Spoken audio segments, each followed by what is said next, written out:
Welcome to part 2 of the Crayon Box template. In this tutorial, I will share my tips and tricks to help easily place your custom Crayon Box label sticker. I will leave a link of all my supplies I used, including the paper, in the description box. Once the template is printed, you're going to use scissors or a paper cutter tool to cut any off the excess white off and around the template.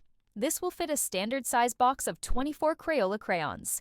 We are going to roll back some of the sticker paper backing to help us have more control of the sticker and aligning it up with the top of the crayon box and where the sides start on the crease of the sides of the box. Once it's all aligned, then we are going to lift from the bottom and slowly remove the rest of the backing while holding it before placing the rest down. Now, we just have to smooth it down into place. Voila! Your very own custom crayons for your kids with their own personalization and favorite characters. I hope the tutorials and template was helpful. Please don't forget to like, comment, and subscribe. I'll see you on your next creation.